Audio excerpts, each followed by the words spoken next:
In this episode, we are talking about such an important question, which is how the heck can I start dealing with my emotions without numbing with food? So let's get into it.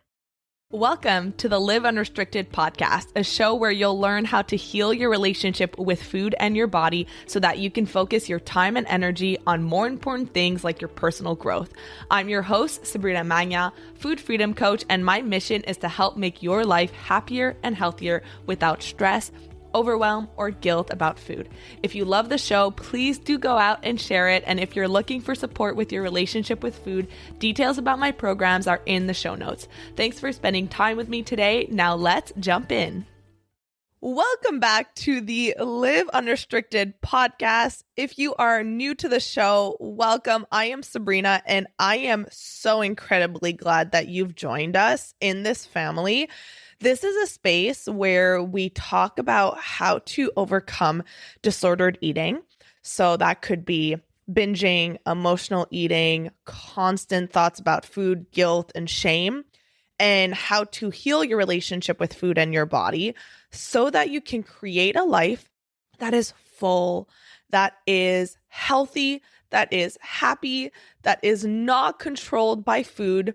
And we do that by looking underneath the hood. We go underneath the surface and we talk about the root causes of what you're going through, why it keeps happening, why it keeps repeating over and over and over again, and why having more rules, more willpower, more discipline is simply not the answer. In this episode, we are going to talk about how to stop numbing your emotions through food, right? So I'm sure that you've all had that experience, or maybe you keep repeating the same patterns where it's like every day you tell yourself, today is going to be different. I'm going to stick to my plan. I'm going to be good. I'm going to eat clean. And then maybe it's not the exact same day, but within a couple of days, you find yourself stressed or overwhelmed or bored or lonely. And before you know it, you never made the conscious decision to get up and walk to the pantry or walk to the break room and grab those chips or the cookies or the donuts. And you are impulsively eating. You are checked out. You're barely tasting the food. And even while you're eating it, maybe you're filled with guilt because then you're thinking, oh my God, I'm doing something that I told myself I wouldn't do. And there's so much shame. And then when you're done, it's like all of the emotions that you felt before you started eating come right back. So now you're stressed again, you're overwhelmed again, you're feeling lonely, you're feeling bored, whatever it is. And you have the guilt tax. So you feel even worse than you did before. And consciously, you know that you don't want to keep doing this. You know that it is hurting you. It might be hurting you physically, mentally, emotionally. And if you could snap your fingers, you would stop. But it feels greater than you. It feels like it has more power than you. And then it is so incredibly frustrating because if you go online and you try to look for advice, what you really just end up getting is like tactics and strategies and hacks. Like, well, just stop eating when you're full. Like, oh, right, I didn't think of that. Or to just listen to your body, or to go out for a walk, or chew gum, or drink tea. Like, I know that if I were to ask you right now to write down a list of all of the things that you have been told to do, all of the hacks and all the strategies, you would have multiple pages long. And chances are that either those things worked only temporarily before you just fell right back into it, or they never worked at all. And something that I can always compare it to, and if you're a longtime listener, then you know that this is something that I struggle with, is I pick at my hands. Like, I no longer emotionally eat. This was a huge, huge thing for me for years. I can tell you that when I struggled with my relationship with food and disordered eating, every night, like clockwork, once my parents had gone to bed, this was back when I was still living at my parents' house, when they would go to bed or they would go downstairs to watch TV, I would be upstairs in the kitchen. And it was like, all right, let me open all the drawers. Let me open the pantry. Let me get my hands on anything that I can get. And it feels like this bottomless pit that no matter how much you eat, even though you are physically full, you just cannot stop yourself. And then it's like, it feels like you're not done until you feel sick and uncomfortable. And then there's that moment of like, oh my God, I can't believe I did this again. And then you go to bed and you feel so much regret. And you know you're going to wake up the next morning and you're going to feel so bloated and so uncomfortable. Maybe you're not going to be hungry to eat breakfast. And then you're going to tell yourself in the morning, today I'm going to be good. So maybe you restrict a little extra or you try to be a little extra good the next day. And before you know it, you fall back right into the same cycle over and over and over again. And oh my goodness, is there a lack of actual information and helpful advice to break out of this pattern? And I can tell you this because I have done so much research on what is going on in your body, in your nervous system, in your brain, when you get caught in this loop, on your hormones and your neurotransmitters. Like, I have gone deep, deep, deep down the rabbit hole. And I am so obsessed with learning about behavior change and just change in general. And I think what makes these podcasts sometimes hard for me, if I'm being fully honest with you, is that I have maybe 30 to 45 minutes where I want to share something that's going to be valuable for you. But I also know that when it comes to overcoming emotional patterns like emotional eating or binge eating or food noise or body image issues, it requires a lot more than 30 minutes. And there's a lot of clickbait and things that will tell you online, like, just do this one thing, and then you'll be good. In 2 weeks, you're going to be done with emotional eating. And I'm here to tell you that that is just not true. And that might be hard to hear, but the reality is that you developed these patterns with food over your lifetime. If I were to ask you right now, how long have you been struggling with this? It's probably going to be somewhere in the multiple years or decades. And so you've developed these patterns that have become hardwired in your brain, which means you have repeated the same neural pathways over and over again. And it has also become hardwired in your body. So I am not here to say there is one thing that you can do right now that will make this pattern of turning to food to numb go away, because there's multiple root causes that might be at play for you. And that's why inside of Food Freedom Academy, right from the beginning, the first phase is about bringing awareness and creating direction for you. So we have a root cause assessment to help you figure out, what are all of the different things at play? What's going on for you?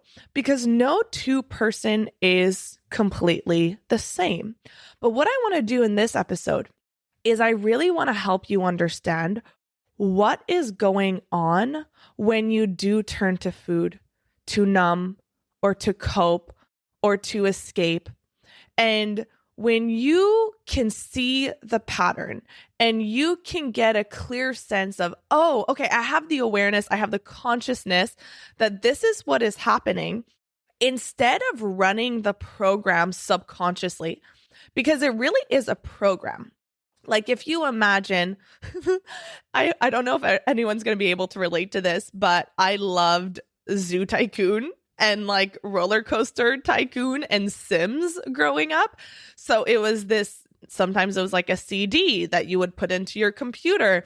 And then you now have this program that runs on your computer. It runs automatically.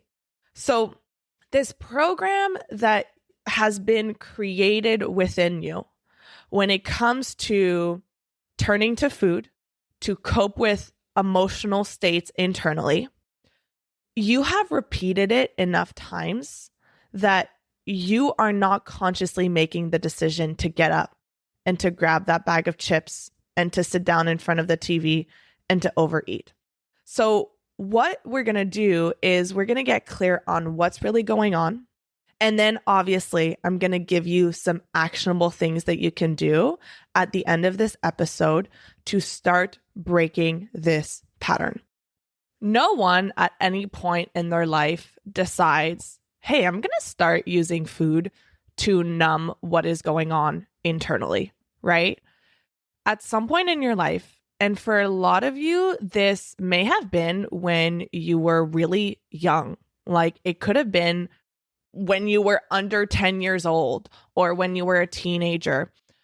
You started to learn that when you felt sad or when you felt bored or when you felt any kind of uncomfortable emotional state, food would make you feel better.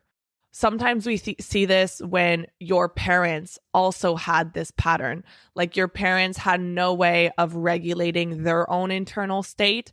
And so they turned to food. So of course, as a kid, you're always looking at your environment and you're always learning from the people around you. Even if they didn't consciously say anything to you, you learn through imitation. So you learned, oh, when I feel this uncomfortable internal state and I turn to something external, and that is food in this case, then my internal state changes and I feel better.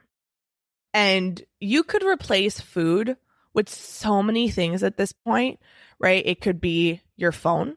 When I feel anxious and I turn to my phone and I see a notification, there's this change in your internal state. It's how they build so that you can keep coming back to it. And you create this addiction with the notifications and this connection to the external world, even if in the long run, it creates more pain and more comparison. And in the case of food, it creates more guilt and more shame and sometimes even physical issues, emotional issues, social issues.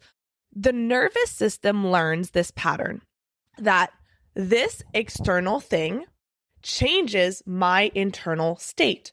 And so your brain builds a reward circuit. So this is really important. It builds a reward circuit where you have the trigger. The trigger can be, I feel sad, I feel stressed, I feel overwhelmed, I feel bored, I feel lonely, I feel a lack of joy, a lack of pleasure, a lack of stimulation. And all of this is happening outside of your conscious awareness. You have that trigger. And then the next thing is the behavior. So in this case, you turn to food. And after that behavior, you feel a sense of relief. So then your brain is like, we're going to repeat that. It creates a well-worn path in your mind. You've got the trigger, the behavior, the relief, and then you repeat.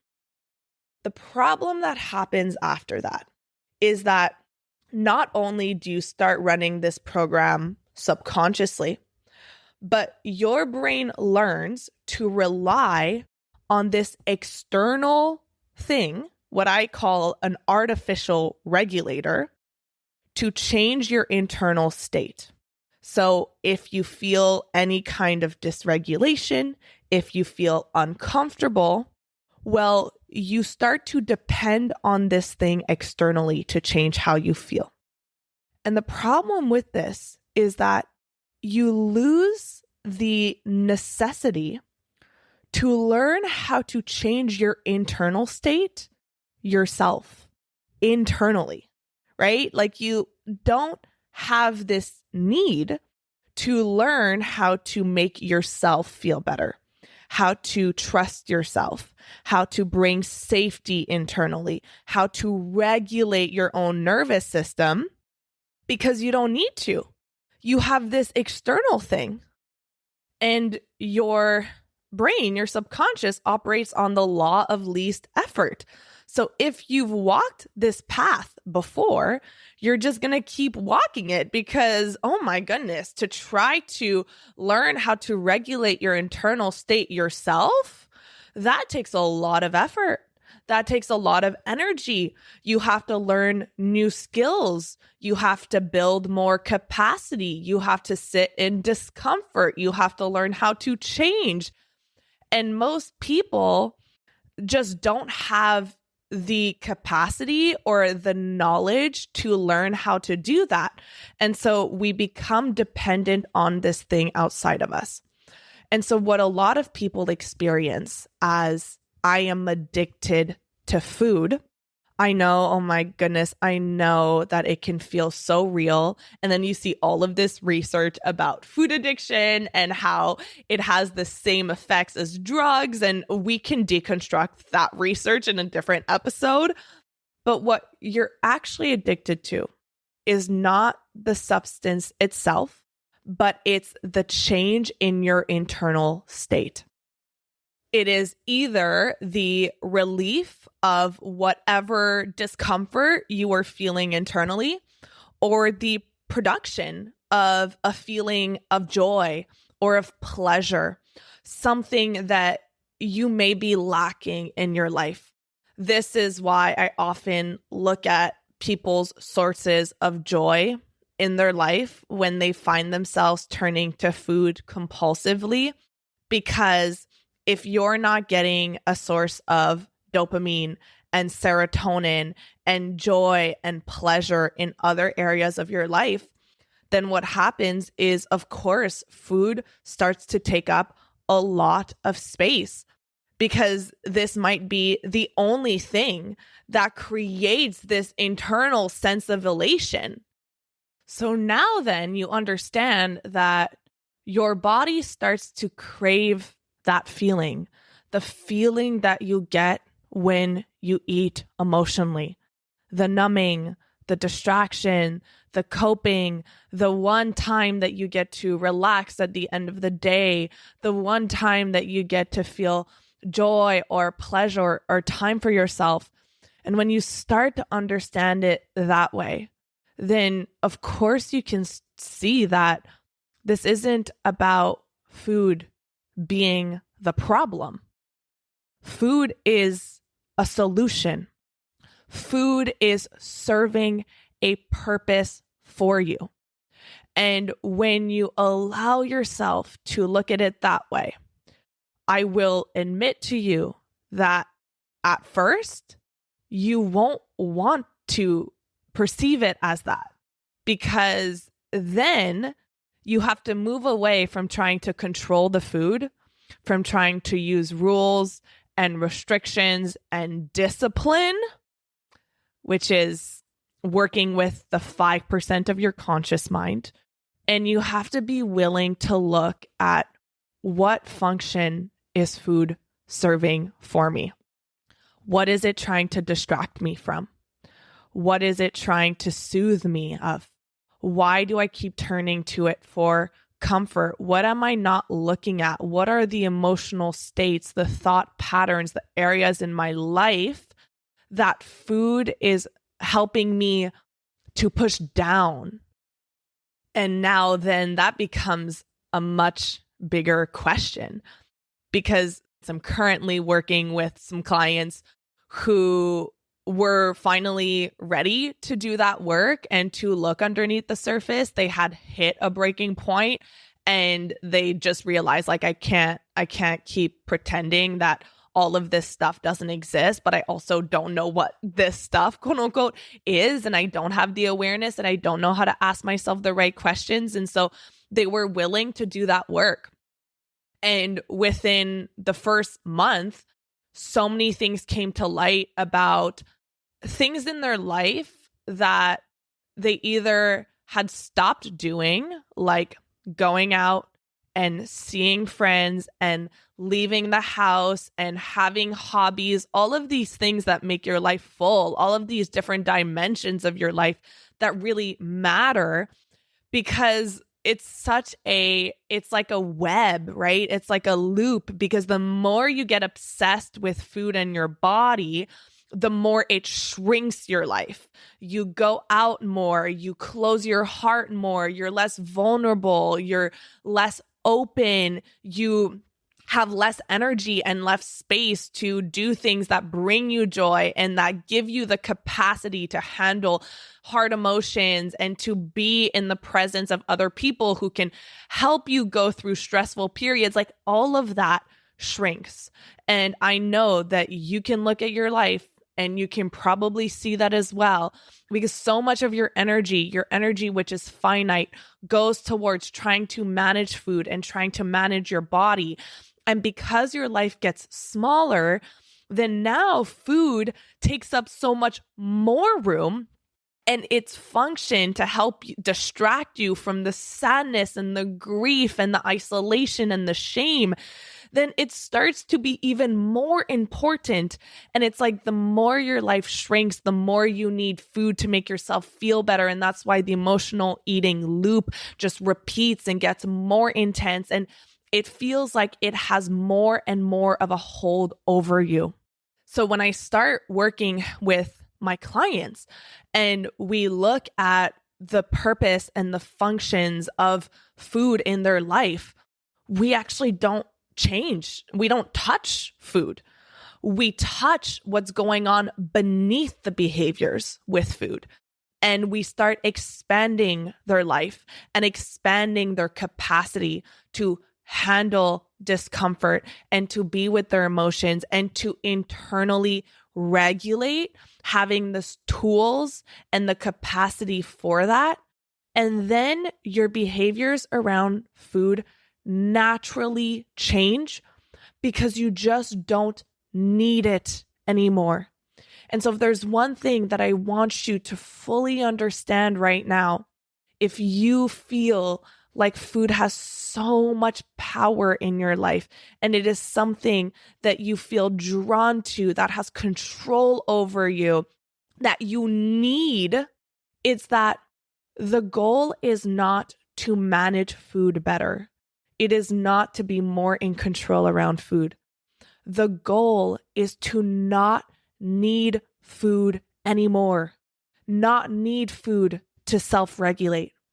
And when it can move out of this role that it was never meant to have, which was to change your internal state, then now it frees it up to be something completely different. It frees food up to be something to be enjoyed and to nourish your body and to bring about connection and to, feel good and to fuel you. But there's no longer this emotional attachment to it.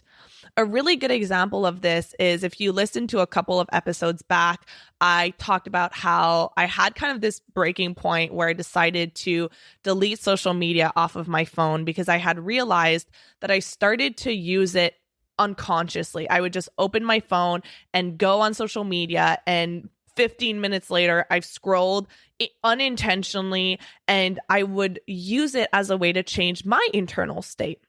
And when I realized that, I'm telling you guys, I went through months, maybe years of doing this without realizing it. And I never thought it was a problem because I didn't spend a lot of time on it. It wasn't like I was spending 2 hours a day on social media, but it was enough, even just 15 minutes.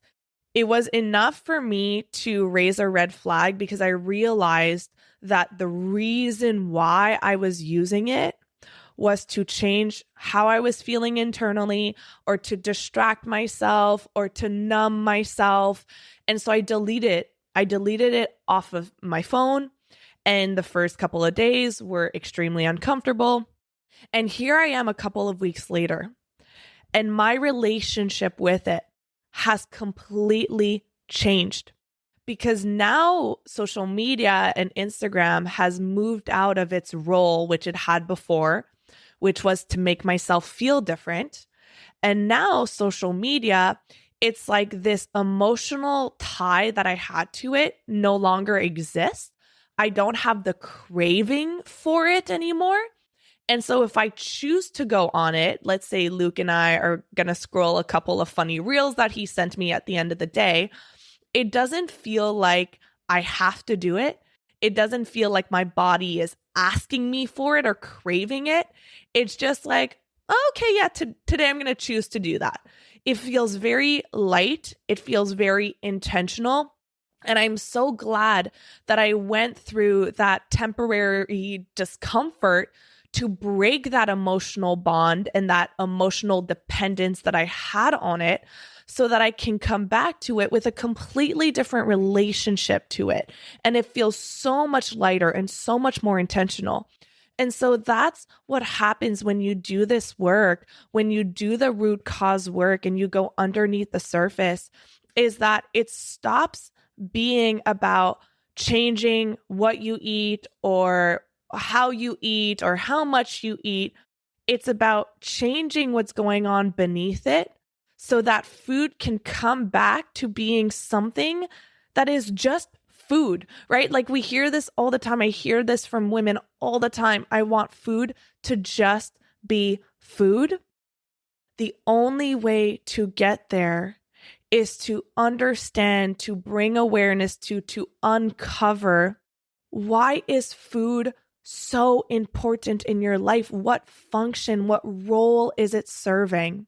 So with that in mind, now that you have an understanding of where this loop comes from, why it feels so out of your control, because eventually your body is taking over. Like your body is running you through the program. Your conscious mind is like out to lunch. It's not making these decisions. Your subconscious mind, which controls 95% of your daily thoughts, your daily behaviors, your daily emotions, that's running the show. And that's why it feels like something else takes over, because your subconscious actually does. And so I hope that this can remove some of the shame and the self-blame, because you're not choosing this. This pattern got repeated enough times that it started to run the program on its own. Of course, no one is choosing to become addicted to doom scrolling on social media, or addicted to online shopping when it's draining their bank account, or addicted to overworking when it's interfering with their family life. These are things that get created from a survival place. So if you're seeing yourself in this and things are starting to make sense, I want to help you to start moving out of that, to address what's going on underneath the surface, to work on the right things and stop distracting your precious time and energy on just the 5% of the control and the willpower, which really doesn't stand a chance against the 95% of your subconscious. Now, of course, if you see yourself in this, I really recommend that you commit to doing this deeper work, to going underneath the surface, to getting curious, whether it means getting support, joining a free community, coming inside a Food Freedom Academy. Like, I really recommend that you do this work, because it's not optional. It's either you do it now or you do it 10 years from now or 50 years from now. But I'm going to give you 2 questions to get you started. 2 questions that I really recommend you write down, that you reflect on, that you journal on, to bring awareness to yourself and to your own patterns. So the first question is, what emotional state am I actually chasing when I eat? Is it relief? Is it calm, comfort, numbness, distraction, pleasure, soothing, something else? So what emotional state am I chasing? And it could be different ones depending on different contexts and scenarios. So that's the first part of the first question. And the second part of the first question is, where else in my life am I not getting that?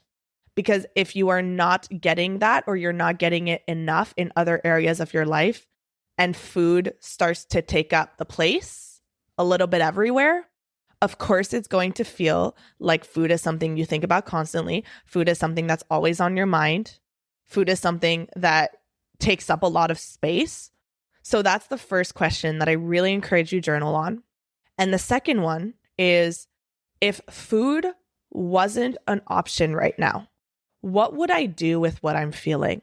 So what this does is it gets you thinking about how you can support yourself in a way that might be more adaptive and productive and healthy in the long run.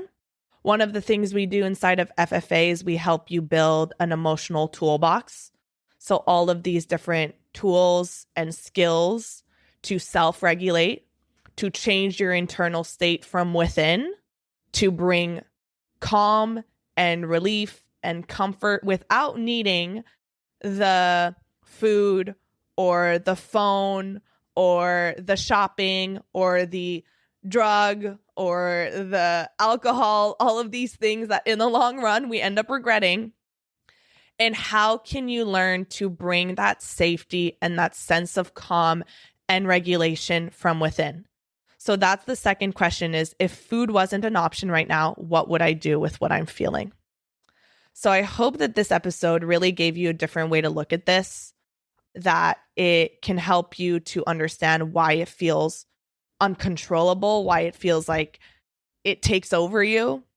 And in a way it does, because your subconscious starts running that program because of the repetition of that loop of the trigger, behavior, relief, repeat. And to start thinking about, how do I actually heal this? How do I actually overcome this?